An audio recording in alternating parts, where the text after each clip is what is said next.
Usap-usapan pa rin sa social media ang umano'y hindi na matutuloy na pelikulang Elena 1944 na pagbibidahan sana ni Catherine Bernardo sa ilalim ng direksyon ni Olivia M. Lamasan. Ayon sa ilang kumakalat na impormasyon mula sa mga netizen, tila nagkaroon daw ng pagbabago sa production plan ng nasabing period film, kaya posibleng hindi na ito matuloy sa orihinal na concept nito. Wala pa ring opisyal na pahayag ang kampo ng aktres tungkol dito. Ang proyekto sana ay isang makasaysayang pelikula na nakatutok sa taong 1944, panahon ng digmaan.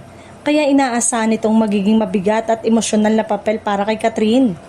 Maraming fans ang natuwa noon sa balitang ito dahil sa bigat ng tema.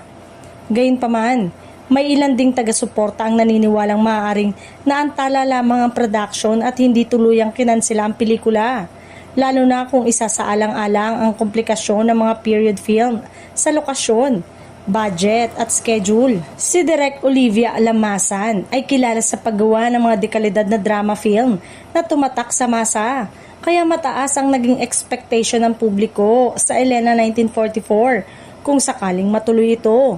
Sa ngayon, nananatiling haka-haka ang lahat ng impormasyon tungkol sa naturang proyekto at hinihintay pa rin ng fans ang anumang opisyal na kumpirmasyon mula sa production team o mula sa kampo ni Catherine Bernardo upang tuluyang maliwanagan ang issue.